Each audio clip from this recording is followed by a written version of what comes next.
하나님 말씀 민수기 13장 30절에서 33절 그리고 14장 2절에서 3절까지 말씀입니다. 다 자리에서 일어나셔서 하나님의 말씀을 받겠습니다.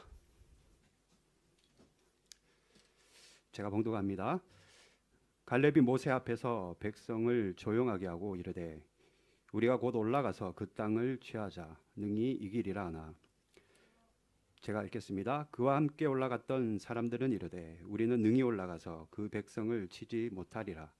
그들은 우리보다 강하니라 하고 이스라엘 자손 앞에서 그 정탐한 땅을 악평하여 이르되 우리가 두루다니며 정탐한 땅은 그 거주민을 삼키는 땅이요 거기서 본 모든 백성은 신장이 장대한 자들이며 거기서 네피림 후손인 아낙 자손의 거인들을 보았나니 우리는 스스로 보기에도 메뚜기 같으니 그들이 보기에도 그와 같았을 것이니라. 14장 2절 3절 제가 읽습니다.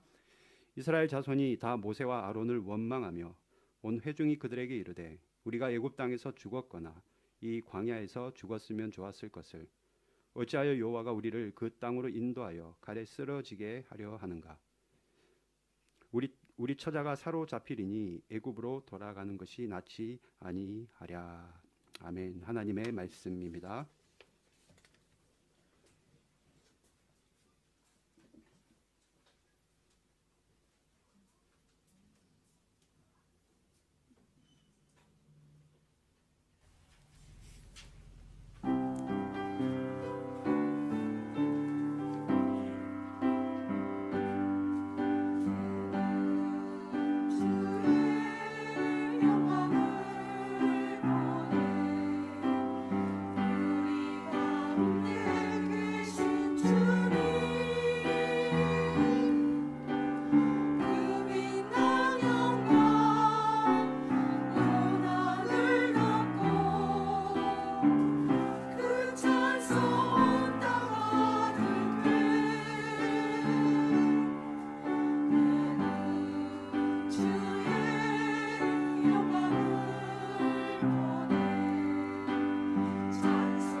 예, 찬양 감사합니다. 그 목사님이 가끔 뭐 앞뒤로 인사합시다. 잘 오셨어요? 라면서 뭐 그렇게 나누잖아요. 저는 안 할래요. 왜냐면은 되게 부끄러워하시더라고요, 다들. 예, 대신 제가 대표로 인사드리겠습니다. 잘 오셨습니다. 네, 예, 잘 오셨고 은혜 받는 시간 되기를 바랍니다. 자, 우리가 오늘 민수기 말씀 나누는데요. 자, 여러분, 자기 인생을 우리가 이렇게 가만히 뒤돌아보면은 정말 뼈저리게 후회되는 그런 어떤 실수나 실패가 있을 겁니다. 다 있을 거예요. 저도 있어요, 실은. 그 찰나의 결정이었는데 순간의 결정이었거든요. 근데 그 결정이 내 발등을 내가 찍어버린 잘못된 결정이었던 데가 분명히 있을 겁니다. 그로 인해서 인생 전체가요, 여러분, 휘청거릴 정도로 어쩌면은 지금도 그 결정 때문에 그 결정의 파급 효과를 겪으면서 살아가고 있는지도 모릅니다. 그런 생각 해봤어요. 혹여나 이제 타임머신이 있다면은, 과거로 만약에 타임머신이 있어 돌아갈 수만 있다면 정말 다른 결정을 하고 싶다고 생각되는 그 순간, 그 시간으로 한번 좀 돌아가고 싶다라는 거죠. 저도 생각해 보니까 한 23살 때쯤 하고 29살 때쯤 두 번 정도 그때는 몰랐죠. 그때는 몰랐는데 지금 생각해 보니까 그때가 굉장히 중요한 결정을 하던 때였다라는 걸 알게 되었어요. 이스라엘 민족도 우리랑 똑같은 사람입니다, 여러분. 그죠? 그렇다면 그들도 분명히 우리와 같은 그런 뼈아픈 후회의 순간들이 있었을 거다라는 거죠. 없는 사람이 이 세상에 누가 있겠습니까? 그죠? 자, 그들에게 뼈아픈 그 후회의 순간이 어떤 것이냐? 성경은 그것을 가데스 바네아 사건이라고 이야기합니다. 가데스 바네아 사건. 그 출애굽한 그 이스라엘 사람들이 이제 출애굽을 하고 나서 그 시내산에 갔단 말입니다. 여러분 아시다시피 시내산은 모세가 율법을 받은 곳이잖아요. 그곳에서요 11개월 동안 살았어요. 시내산에서. 그리고 그곳에서요 그 정렬을 다시 재정비해서 가다듬어서 그 바란 광야라는, 뭐 지명은 중요하지 않아요. 바란 광야라는 것을 지나서 가데스 바네아라는 곳까지 갔습니다. 가데스 바네아가 어디냐면 하나님이 말씀하신 그 가나안 땅 있잖아요. 그 바로 앞에요. 거기가 가데스 바네아입니다. 그러니까 전문가들은 시내산에서 그 가데스 바네아까지 거리가 한 240km 정도 되는데, 열은 이렇게 속보로 걸으면은 한 달 정도 걸어가면은 되는 거리다라고 뭐 추측하고 있습니다. 직접 안 걸어보니 추측만 가능할 뿐이죠. 뭐 어쨌든 여하간에 애굽에서 나온 지 겨우 한 1년 반 정도밖에 안 됐는데도 1년 반도 안 됐을 그때에 이미 이제는 이스라엘 민족이 그 약속의 땅 바로 앞에까지 갔다라는 거예요. 초입까지 갔다라는 거죠. 가데스 바네아에서 모세라는 지도자는 12명, 왜 12명이냐? 지파 12지파별로 한 사람씩 뽑아서 그 정탐꾼들을 가나안 땅으로 들여보내서 정탐하게 만듭니다. 그리고 40일간 그 땅을 정탐을 끝나고 귀환하는데 다시 가데스 바네아로 나왔는데 정탐꾼들이 문제는 그들이 모세와 백성들 앞에서 정탐 보고를 할 때 문제가 일어납니다. 사건이 터지기 시작합니다.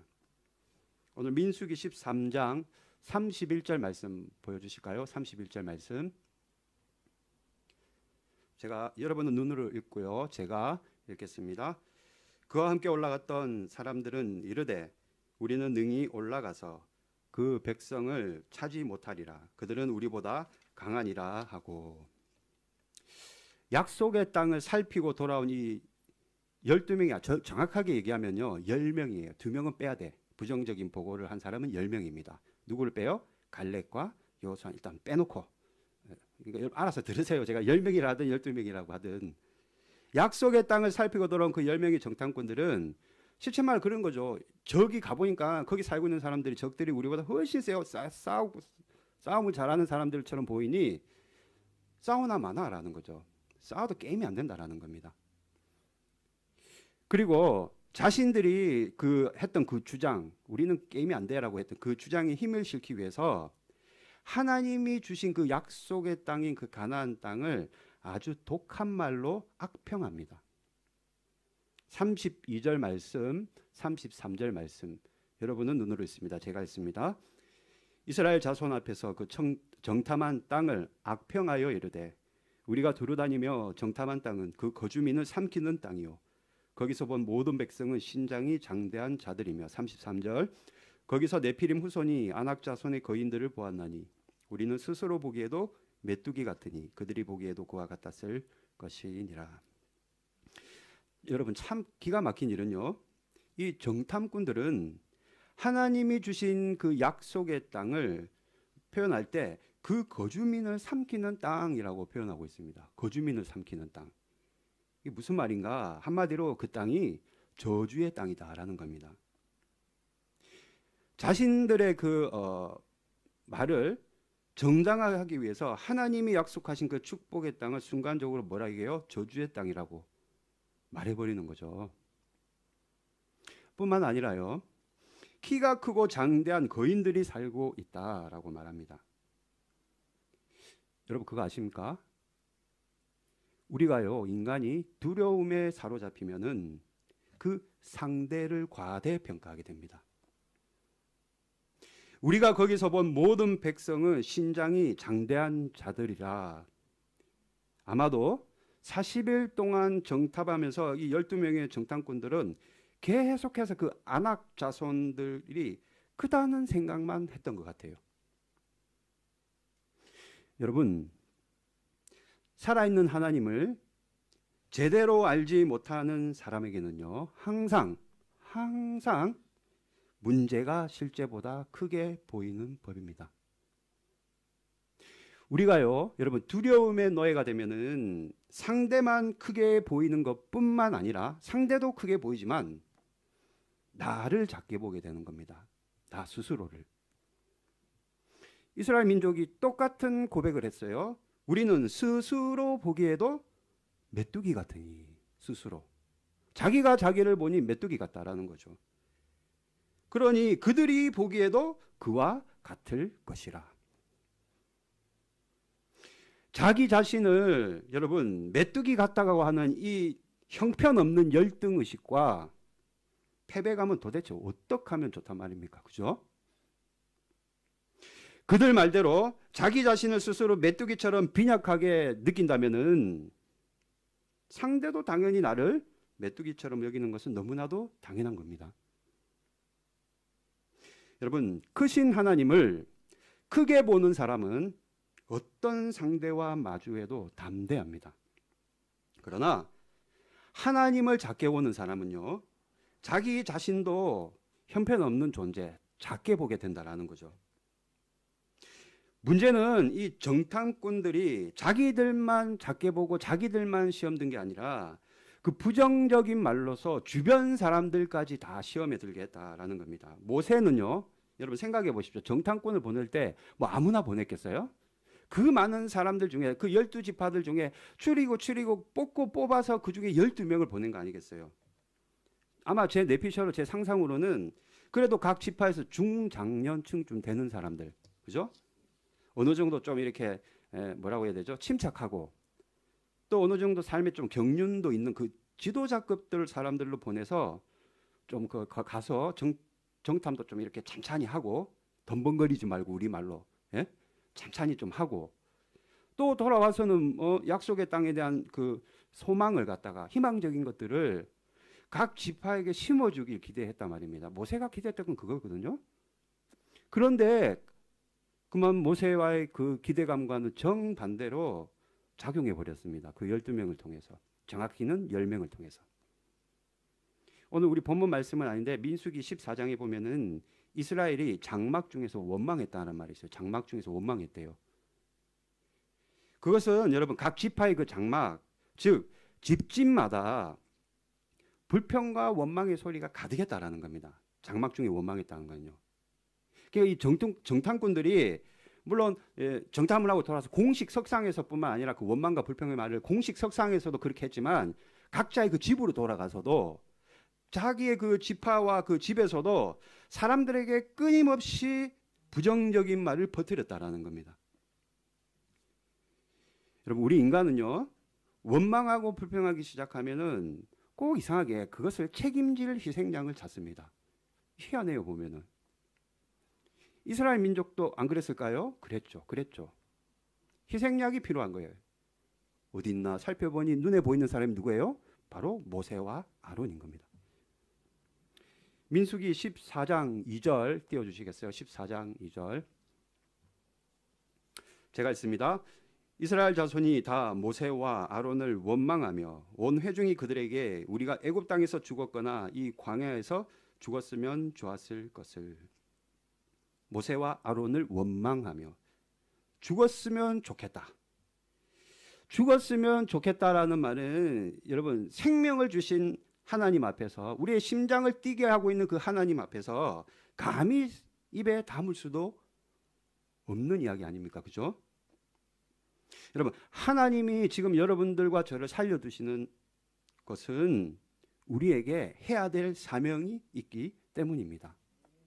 여러분, 죽는 것도 여러분 마음대로 못 죽어요, 이제는요. 여러분, 상황이 힘들다고 해서, 내가 사는 것이 너무 어렵다고 해서 하나님의 자녀가 아버지 앞에서 어떻게 죽고 싶다는 말을 하냐라는 거죠. 생명 주시는 앞에, 그분 앞에서. 이런 여러분 불평과 이 원망은요, 나에게도 이것은 굉장한 부정적인 효과를 가져오지만 나의 가족들에까지도 이 영향이 옮아간다라는 겁니다. 민수기 14장 3절 말씀 띄워주세요. 제가 읽겠습니다. 어찌하여 여호와가 우리를 그 땅으로 인도하여 칼에 쓰러지게 하려 하는가? 우리 처자가 사로잡히리니 애굽에서 돌아가는 것이 낫지 아니하랴. 불평과 원망하기 시작하니까요, 여러분, 이제는 이루어지지도 않은 미래에 있을 일까지도 걱정합니다. 미래에 있을 전쟁에서의 패배를 미리 걱정하는 거예요. 칼에 쓰러지게 하려 하는가? 이거 미래에 있을 일을 미리 걱정하는 거, 미리. 우리 처자가 사로잡히리니, 일어나지도 않은 미래의 일을 이제는 현재로 가지고 와서 걱정까지 하는 겁니다.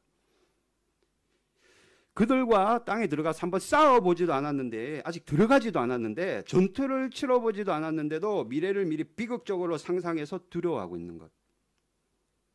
거기다가 차라리 그냥 지금이라도 애굽으로 돌아가는 것이 낫지 않겠냐라고 하는 굉장히 어리석은 또 대안까지 내어놓습니다. 여러분, 하나님을 떠난 더 나은 대안, 더 나은 미래는 없습니다. 더 나은 대안이 있을 것이라는 그 생각, 옛날이 더 나았다는 그 생각은 실은 간악한 마귀가 주는 속임수라는 겁니다. 어렵고 힘들어도 하나님이 그 내시는 그 길로 우리가 순종하고 가는 것이 실은 우리 인생에서 가장 최고의 선택이라는 겁니다. 자신들의 말로, 그 원망과 불평의 말로 가족들과 자식들의 미래에 있을 축복까지 닫아버려서는 안 된다라는 겁니다. 우리 자녀들에게, 여기 계신 여러분들의 자녀들에게 미래는 축복될 것이라고 선포해야 된다라는 거죠. 뿐만 아니라 여러분 스스로도 여러분들의 남아있는 그 인생이 승리하는 인생이고 행복한 인생이고 가치 있는 인생을 살아갈 것이다라고 날마다 선포해야 된다라는 겁니다. 지금은 비록 여러분들이 한국 땅도 아닌 외국 땅 일본에서 살아가며 힘들어도 하나님이 우리와 함께 하셔서 우리 자손들을 꼭 승리하는 인생으로 마무리시켜 주실 것을 믿고 매일매일 입을 열어서 선포해야 된다는 겁니다. 불평과 원망의 말은 하나님의 백성들을 병들게 하는 아주 더러운 바이러스와 같은 겁니다. 불평과 원망의 말을 우리가 그냥 무심코라도 그걸 꺼내기 시작하면은요, 그 말이 입에서 나오는 그 순간부터는 이제 하나님이 안 보입니다. 하나님이 보이지 않고 이제는 그 문제만 막 커 보이는 거예요. 문제가 막 이만큼 보이는 겁니다. 그래서 성경은 죽고 사는 것이 너의 혀의 힘에 달려있다라고 말하는 거죠. 잠언 18장 21절 말씀. 원망과 불평의 말이 나 스스로를 죽이고 나도 죽이는 것이고 내 가족까지 죽이는 그런 말이 되고 만다라는 겁니다. 이스라엘 민족이 차라리 광야에서 죽었으면 좋았을 걸, 죽었을까요? 안 죽었을까요? 죽었죠.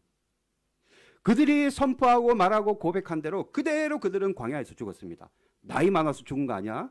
어떻게 나이가 많은데 한 사람도 가나안 땅에 들어가지를 못합니까? 그죠? 그 중에는 조금 더 오래 사는 사람도 있을 것이고, 그래서 가나안에 들어가는 사람도 있어야 되는데 다 죽었다라는 거예요. 그런 말을 입 밖에 내고 그런 부정과 원망을 쏟아냈던 백성들은 40년 광야 생활에서 다 쓰러져서 죽었다라는 거죠. 이런 말이 있어요. 여러분 들어보셨을 거예요. 부정적인 믿음도 믿음이다. 맞아요. 부정적인 믿음도 믿음이라니까요. 믿고 말하는 그대로 되기 때문입니다. 그들은 그 이스라엘 민족은 그들의 말대로 가나안 백성들과는 제대로 싸워보지도 못하고 죽게 되었습니다. 실질적으로. 그 말 그대로 이걸 영적인 자승자박이라고 하는 거예요. 줄로 내 목을 올가매는 것, 자승자박. 여러분, 하나님은 여러분이 뱉는 그 말을 절대로 가볍게 여기지 않으십니다. 우리가 뱉은 그 말대로 그것이 축복이든 저주이든 여러분 다 이루어진다고 한번 생각해 보십시오. 이건 굉장히 오싹한 일입니다. 조그만한 어려움을 가지고 여러분 절대로 여러분들 입에서 극단적인 말을 뱉어서는 안 된다라는 겁니다. 아무리 능력이 많고 가진 것이 많은 사람이라 하더라도 하나님을 불신하고 원망하는 말을 계속 뱉어내면은 그 사람 그 말 때문에 죽는 겁니다. 결국에는. 특별히 10명의 그 정탐꾼들처럼 그래도 지도자급 아니겠어요? 그 영적인 지도자들이라고 하는 사람들이 그런 부정적인 말, 원망스러운 말을 한다면은 듣는 사람도 같이 망하는 거예요. 제가 이 자리에 서서 망하는 말만 계속하고 부정적인 말만 계속하고 원망하는 말만 계속 해보십시오. 다 죽는 겁니다. 저만 죽는 게 아니라 듣는 사람도. 하나님께서는 그 하나님의 그 자녀들, 저와 여러분, 이스라엘 민족들, 하나님의 백성들이 하나님을 찬송하는 믿음을 가지기를 원하시고 그런 말을 쏟아내기를 원하십니다. 특별히 광야를 통과할 때나 또는 그 약속의 땅에 들어갈 때 또는 잘 되거나 못 되거나 일이 그런 거에 상관없이 변함없이 하나님을 신뢰하는 믿음의 말을 하기를 하나님이 원하시기 때문입니다. 오늘 우리에게 주신 하나님의 첫 번째 말씀, 문제 앞에 믿음으로 선포하라. 따라할까요? 문제 앞에 믿음으로 선포하라.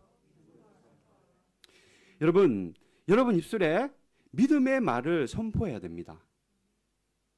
왜 그러냐면요, 하나님은 여러분들이 그 마음으로 믿고 입으로 시인하는 그대로 하나님이 역사하기 때문입니다. 뭐 굉장히 단순한 말 같고 진부한 말 같지만 이거는 여러분 팩트입니다. 역경을 뚫고 하나님이 주신 꿈을 이루는 사람이 되려면은요, 먼저 여기 언어의 이 습관부터 바꿔야 된다는 겁니다. 저도 그래요. 저도 매일 박성근 제가 막 쏟아붓거든요. 그렇게 안 하는 것처럼 보이시죠? 제가 잔소리를 많이 하거든요. 늘 우리 입술에 여러분 믿음과 그 신뢰와 긍정의 말이 항상 선포되어져야 된다라는 거죠. 우리가 여러분 얼마나 힘든 삶을 저는요, 일본 사시는 분들 대단한 것 같아요. 얼마나 힘듦이 있고 고난이 있고 고통이 많이 있겠습니까? 그러나 우리가 문제 앞에 여러분 믿음으로 선포하면 하나님이 그 선포 그대로 일하신다라는 겁니다. 우리가 우리 입술의 언어를 바꾸고 우리가 믿음의 말을 선포하고 하나님의 말씀을 대언할 때 고통을 이기고 인생에 해결되지 않는 미스테리 같은 문제들을 해결하는 실마리가 풀린다라는 겁니다. 그리고 고난을 믿음으로 선포할 때 이겨내게 되는 겁니다. 기억하십시오. 문제 앞에 믿음으로 선포하라. 문제 앞에 여러분이 믿음으로 선포할 때 하나님이 그 문제를 반드시 해결하십니다. 자, 그런데 믿음의 언어를 쓰고 믿음의 사람이 되기 위해서는 한 가지 우리에게도 요구되는 것이 있습니다. 우리가 여러분 믿음으로 선포하기 전에 우리는 먼저요, 내가 그것을 믿음으로 선포하기 전에 우리에게 요구되는 것은 믿음의 눈이 먼저 열려야 된다는 겁니다. 모세가요, 이 12명을 정탐꾼들에게 임무를 맡겨서 보낼 때 출발시키기 바로 직전에 모세가 한 말이 있습니다. 민수기 13장 20절에 보면요, 모세가 이 정탐꾼들에게 담대하라라고 말했습니다. 담대하라. 그러니까 정탐꾼들이 자신들이 그 정탐한 내용을 제대로 해석하기 위해서는 그 영적인 담대함이 필요하기 때문입니다. 여러분, 가나안 땅이라고, 하나님이 약속의 땅이라고 그것으로 하긴 하셨지만 그 땅에 들어가 본 사람이 한 사람도 없는 거예요. 그 땅이 어떤 땅인지, 거기서 누가 살고 있는지, 거기서 농사는 지을 수 있을지 아무도 모르는 거예요. 얼마나 여러분 불안하겠어요. 그래서 비록 불안한 마음 때문에 바로 들어가지는 못하고 일단 12명을 뽑아서 정탐꾼을 보내기는 하지만 먼저 선발대로 지금 이스라엘 정탐꾼들은 그곳에 정탐하러 가면서 어느 집에 살까? 집이 있긴 하나? 뭐 살 수 있을까 없을까? 뭐 그런 부동산을 알아보러 들어가는 게 아니라는 겁니다. 무슨 말씀인지 아시겠죠? 정탐꾼들은 지금 가나안 땅에 무슨 뭐 집 알아보고 밭 알아보고 농사 지을 수 있는지 그 땅 알아보는 그런 시시한 부동산을 알아보러 들어가는 게 아니라는 겁니다. 이미 하나님께서 주시겠다고 약속한 땅이니 얼마나 좋은가, 좋다고 하시는데 얼마나 좋은가, 또 다시 한번 확인해보고, 또 그 땅을 내가 어떻게 취할 것인지도 한번 조사도 해보고, 또 어떻게 내가 주시는 그 땅과 밭을 경영할지를 전략도 짜보려고 정탐꾼들이 들어가는 거지, 거기 살 수 있는 땅인가, 집이 있긴 하나라고 그거를 알아보러 들어가는 건 아니라는 겁니다. 주신다고 하신 그 약속의 땅을 정복하고 실제 말로 경영할 수 있는 구체적인 플랜을 짜기 위해서 들어가는 거지, 거기 사람 살 수 있는 땅인지 조사로 들어가는 게 아니라는 겁니다. 여러분, 우리는요, 무엇을 보는가 이상으로 중요한 것이 어떤 눈으로 보는가입니다. 어떤 눈으로 보는가. 똑같은 문제인데 어떤 눈으로 내가 그 문제를 바라보는가. 죄송한 말씀이지만 그 대학교에 경영학과 있잖아요. 경영학 용어 중에 리서치 앤드 디벨롭먼트라는 말이 있습니다. 유식해 보이죠? 저도 처음 알았어요. 이게 경영학 용어인데 리서치 앤드 디벨롭먼트라는 이 말이 뭔 말이냐면요, 실제 말로 대학생들 그런 거 좋아하잖아요, 여러분. 상황을 딱 가지고 있어 그거 쪼개고 분석하고 생각하고 연구하고 그 연구 결과가 어떻게 도출되나, 그래프는 어떻게 되나, 계속 그 상황을 쪼개고 분석하고 이 리서치 앤드 디벨롭먼트를, 그래서 이것을 뭐라고 얘기하냐면 R&D라고 얘기합니다. R&D. 여러분, 10명의 정탐꾼들이 믿음이 단단하지 않은 사람들이 가나안 땅에 들어가서 한 게 뭐냐면 종일 거기 앉아서 R&D만 하고 있습니다. 쪼개고 분석하고 이 땅 살 수 있을까? 계산해보고 계산기 두들겨보고 이 땅은 좀 곤란할 것 같네. 저 땅으로 한번 가볼까? 계속 앉아서 분석하고 쪼개고 R&D만 하고 앉아 있었다라는 거죠. 문제를 마주할 때마다 쪼개고 또 쪼개고 분석하고 할 수 있을지 없을지 너무나도 분석만 하고 생각만 많이 했다라는 겁니다.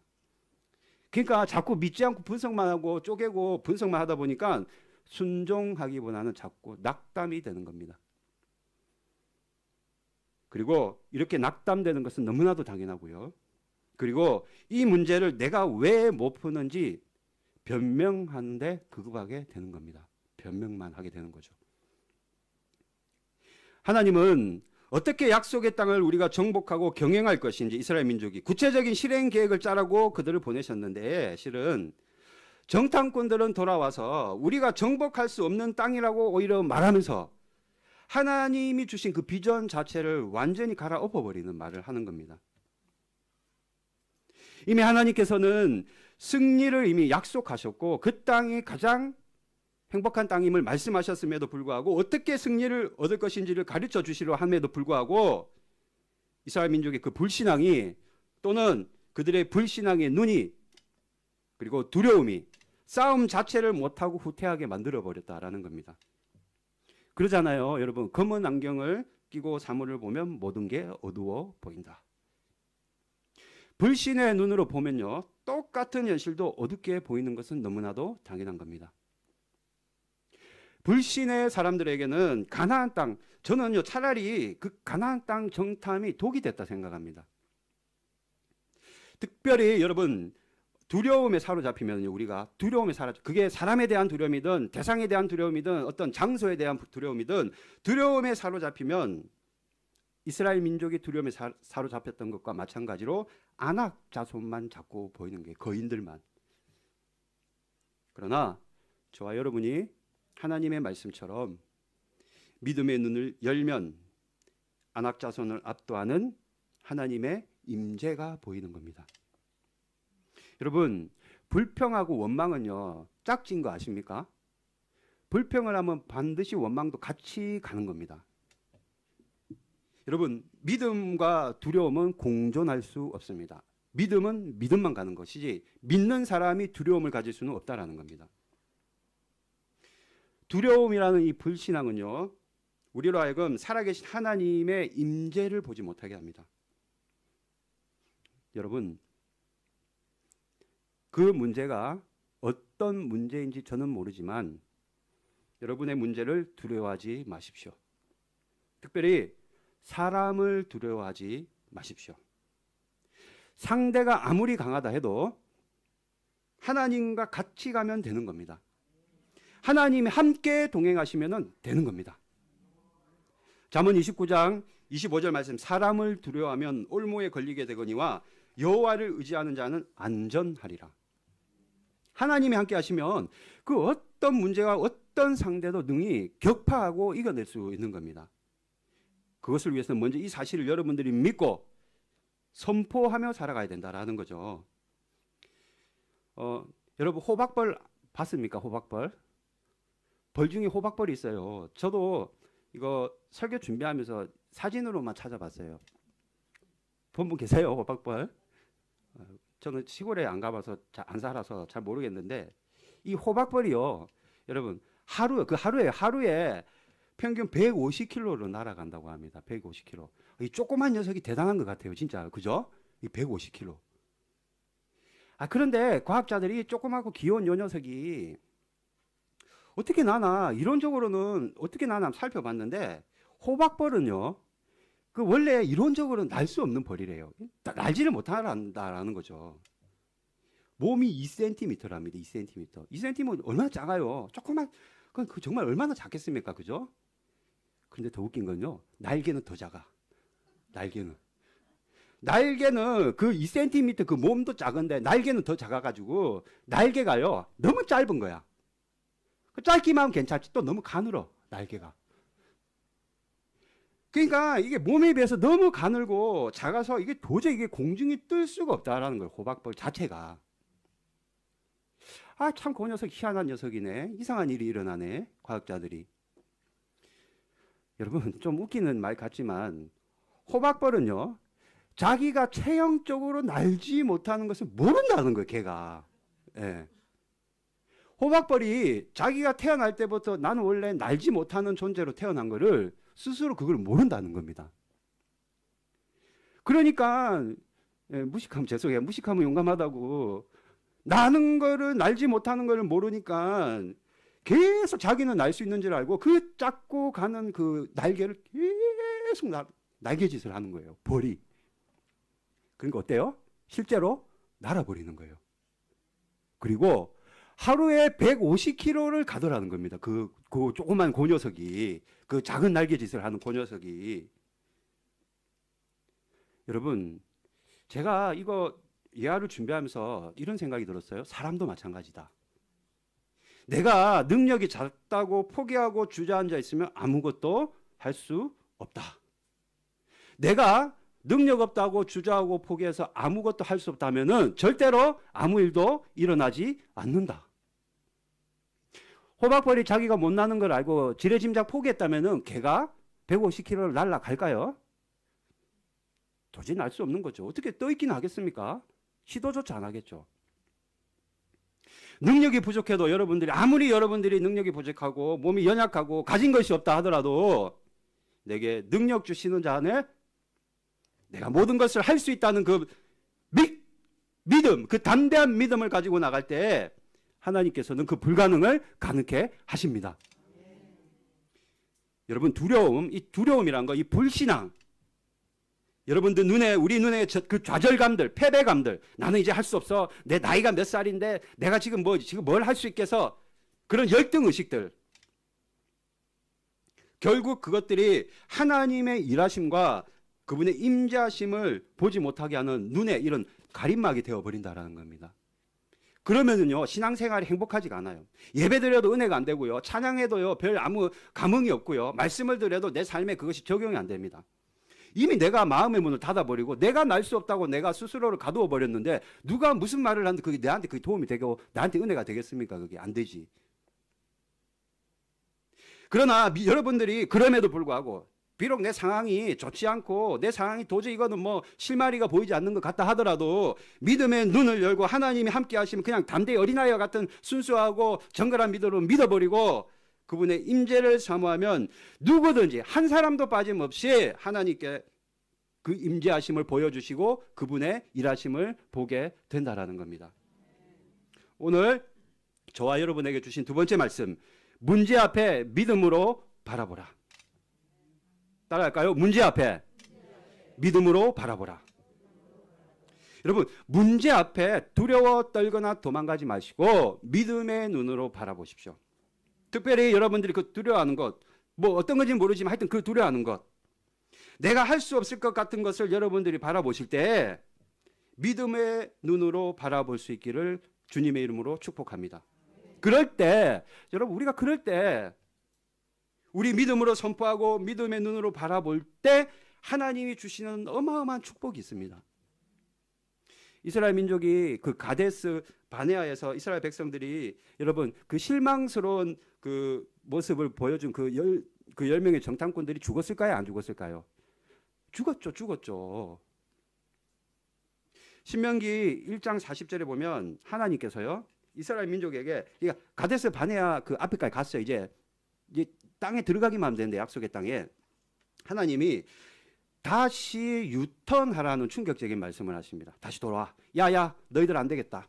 다시 광야로 유턴해. 유턴. 너희는 방향을 돌려 홍해 길을 따라 광야로 들어갈지니라. 다시 돌아와 광야로. 너희들 아직 멀었어. 이때 여러분 요 때가요. 요 가데스 바냐 요 사건이 일어난 요 때가 땅 진입이 이제 미뤄지는 거예요. 가나안 땅 진입이. 실질적으로요. 요 원망과 독설과 불평의 이 말 때문에 38년간 더 혹독한 광야 생활을 이스라엘 민족이 하게 됩니다. 실제로.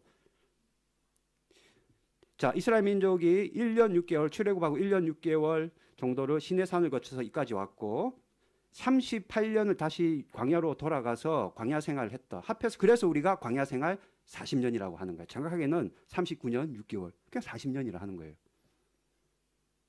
그 기간 동안 하나님을 불신했던 그 출애굽 1세대들, 엄마, 아빠들, 할아버지, 할머니들은 다 죽었어요. 이제는 여호수아와 갈렙을 제외하고 다 죽게 되었습니다. 여러분, 불신의 대가는요, 참으로 두렵고 무섭습니다. 불신의 대가는 열매 없는 삶으로 인생이 끝나는 겁니다. 그러나 그거 아십니까, 여러분? 이 사건이 가데스 바네아 사건이 있던 요 때가 그 가나안 땅 있잖아요. 그 팔레스타인 땅에 포도 수확기인 7월 말이었습니다. 여러분 이게 우연인 것 같아요? 포도 수확기에 가나안에 들어갈 수 있었던 것이 여러분 우연일까요? 아니죠. 하나님이 우리의 인생의 때를 주관하시는 하나님의 그 기가 막힌 섭리이고 타이밍인 겁니다. 만약에 그들이 그 가데스 바네아에서 그 불평과 원명을 하지 않았다면은 그 7월 말에 그 땅에 들어가기만 하면 뭐예요?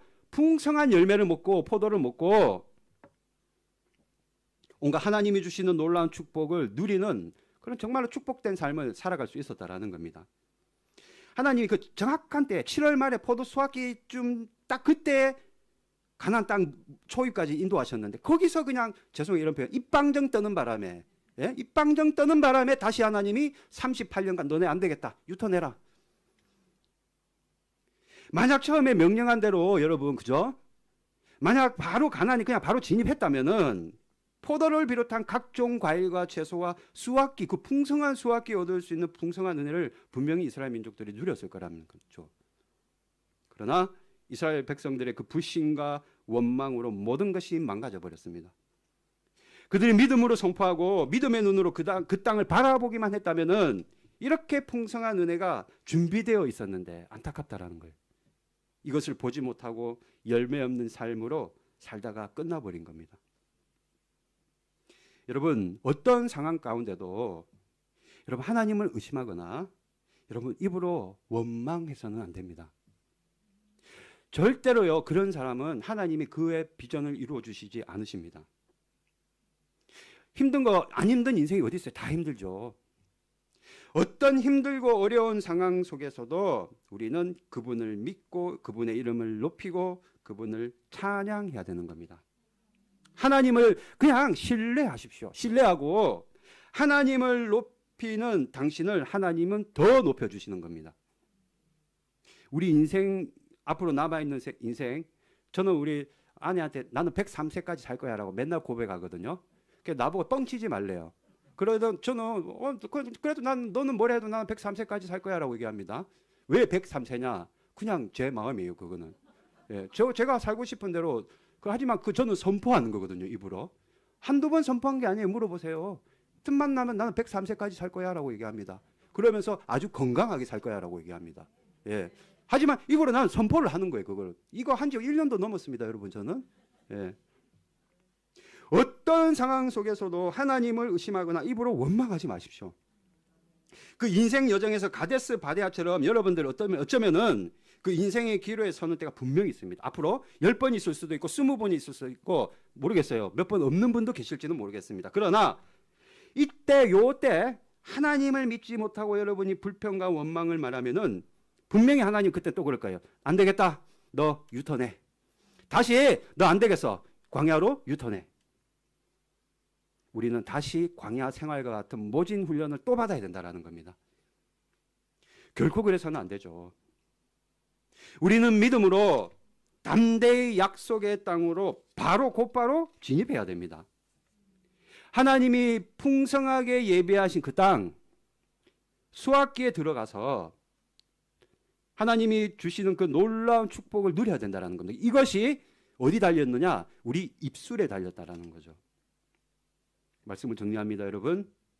오늘 우리에게 주신 첫 번째 말씀, 문제 앞에 믿음으로 선포하라.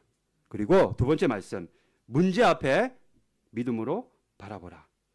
한 주간 이 말씀, 이 시간부터 간절히 부탁드리기는 여러분 입술에 그 어떤 원망과 불평과 두려움과 판단하고 정죄하는 말이 없기를 간절히 바라고, 한 주간만이라도 이 자리에 다시 모여 예배드리는 그 다음 주일까지라도 우리가 입술을 지키도록 몸부림치고 애쓰는 저와 여러분 되시기를 간절히 축복합니다. 찬양하기를 원합니다. 괴로울 때 주님 얼굴에 괴로울 때 주님의 얼굴 보라.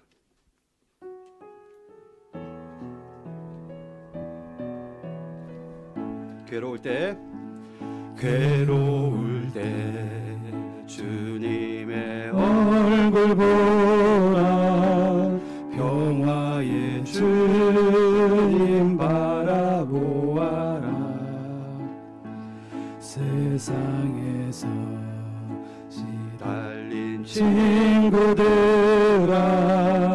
위로의 주님 바라보아라.